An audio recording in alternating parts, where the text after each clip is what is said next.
Sometimes, no matter how hard you try, it feels like you're fighting like cats and dogs whenever you're dealing with possible buyers. An eBayer sent me a private message this morning asking me how to deal with a customer question. And as I was answering him, nice guy named Henry, good guy. And as I was answering Henry, I realized there is a lot to unpack here that all of you need to know about. You can be helpful to a potential buyer and be as honest as possible and be as kind as you can be, answer a buyer's question, and you can get into a lot of trouble with eBay. eBay actually might shut you down depending on the combination of words and questions and answers that it sees. And I believe eBay uses a lot of artificial intelligence to determine if a certain number and group of words appears in messages between two eBayers, especially who have never done business before. I believe eBay is likely to shut you down and give you no recourse versus just issuing you a warning in many cases. And for good sellers, sometimes they have been kicked off eBay with no recourse, not even being told exactly what they did wrong. Now, this seems totally unfair, and it is in many ways. However, eBay has legal obligations to do this sometimes. Whenever there is a knockoff complaint or something that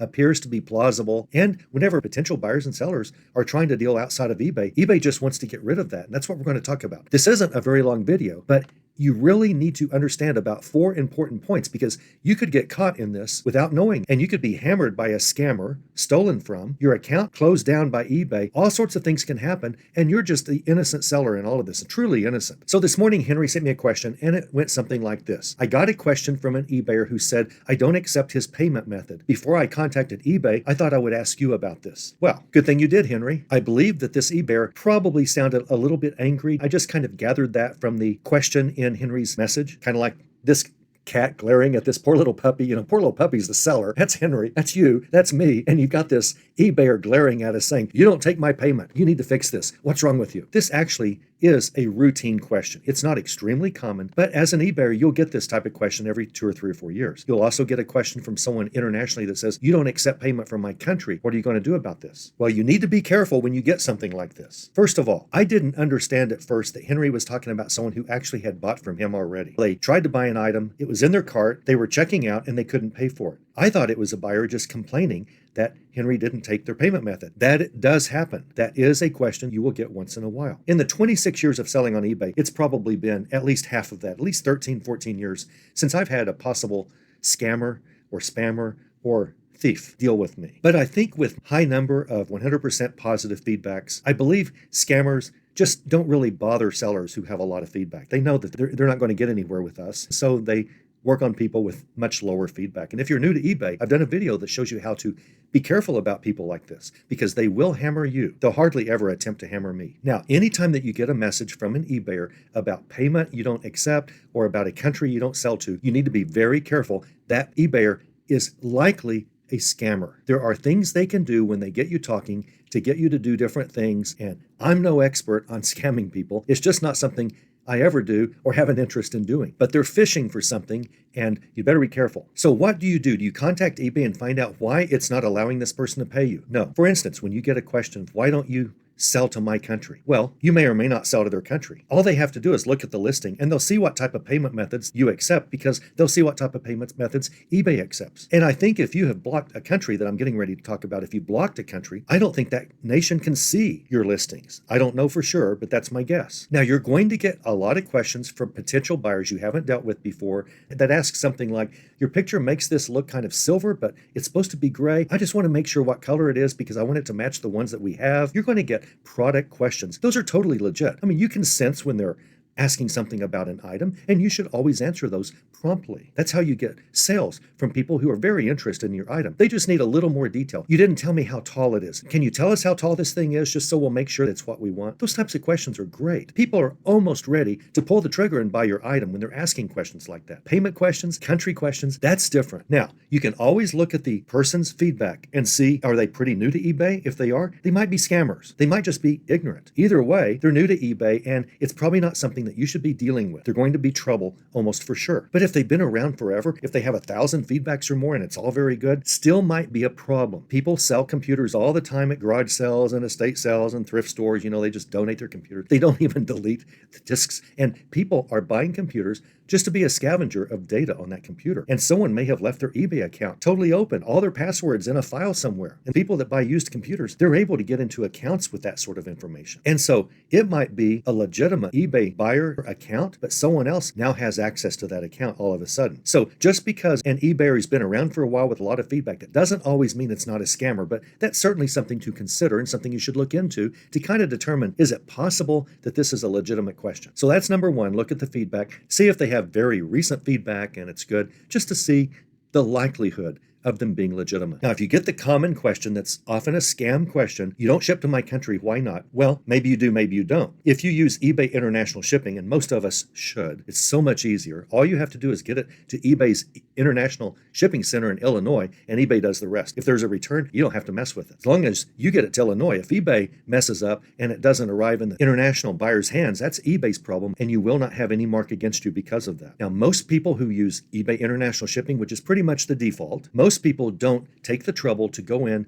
and block certain countries from being able to buy their items. I actually do that. I'm not saying you should or shouldn't. For example, Nigeria. I block Nigeria. I'm sure there are great people in Nigeria, but Nigeria is one of the most intensive online internet scam nations on earth. All the Nigerian princesses where you're going to inherit $1 billion if you just help the king get his money by wiring your bank account. Many of those come from Nigeria. So they've kind of earned this themselves. It's not like I'm passing judgment on people in Nigeria. There are a lot of scams that come out of that country. I block them on eBay. I don't sell to people in Nigeria. That's a personal preference. It's my business. eBay doesn't care. eBay doesn't care who you block. It's your business. It's okay. Do I miss sales from Nigeria that are legitimate? Probably a lot of them. It's just what I'm willing to risk. But if you haven't blocked any countries, if you get some potential eBay or buyer who says, why don't you sell to my country, and you haven't blocked any, well, don't answer that person. What you should do in most cases when you strongly sense that it's a scammer of some kind, and even if you're wrong and it's a legitimate eBayer, you are allowed to block anybody you want on eBay from your account,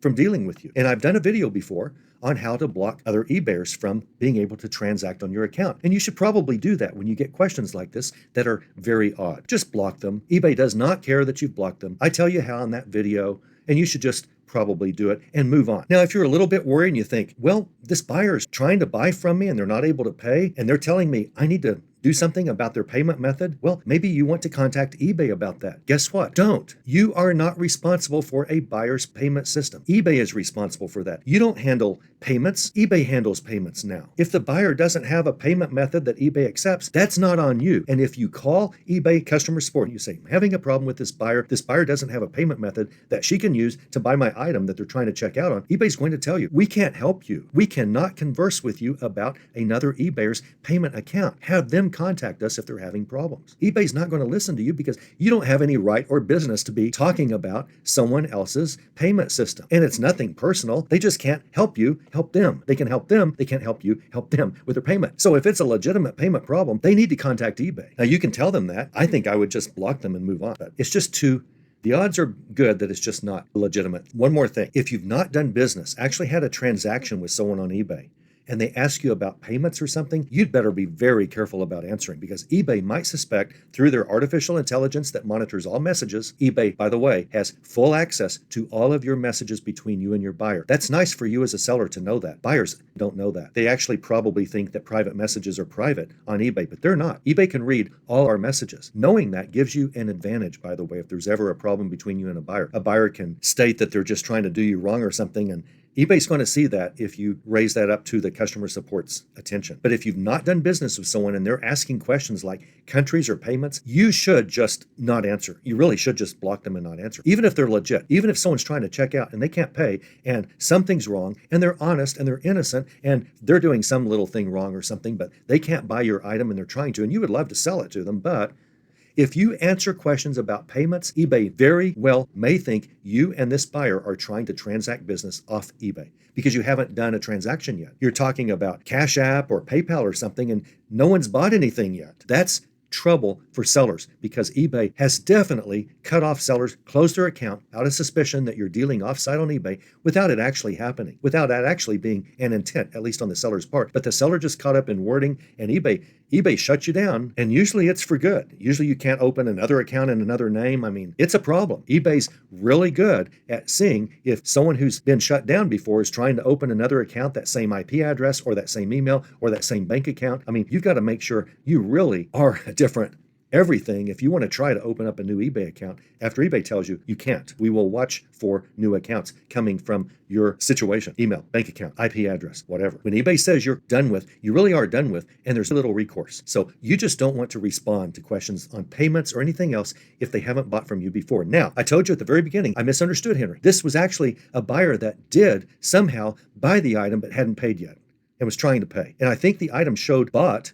or in process or something. It was no longer in Henry's active listing inventory, but the sale couldn't go through until this buyer's payment system. I don't know how this happened. eBay still once in a while lets people just buy something and it gets taken out of inventory, but they can't pay for it yet, and there's a big hold, and all of that still happens once in a while depending on the circumstances at eBay. Now, eBay will never tell you to ship an item until it has been paid for properly, but it takes your item out of circulation. It's no longer in your inventory. You can't sell it to someone else as long as it's in hold with this problem. But if you've done business before with someone and they're sending you a question about payment and they're going, I would like this item overnight. You offered a ground advantage. It'll take 6 days to get here, but we need it for a birthday party in 3 days. Can I just pay extra and have you ship it? That's 2-day shipping or something. Priority mail, overnight express. And they want to pay you with PayPal or something. And they've already bought the item. They've already paid for the lower, slower shipping method, but they say, we really want it faster. What can we do? And you go, no problem. Here's my PayPal address. What do you want? Here's my Venmo address. Be sure and send it here. And it's going to take $11 more, and we'll be sure and ship it in the morning overnight. So it will be there the day after tomorrow. Something like that. As long as you've actually transacted that transaction. eBay doesn't care that you talk about payment. eBay's already got their fee. That the buyer bought, you've sold, eBay gets their cut. Everyone's happy, Pappy. So it's perfectly legit to talk about PayPal or whatever once a transaction has been done. So don't just ignore that type of question. That's good customer service. You can make another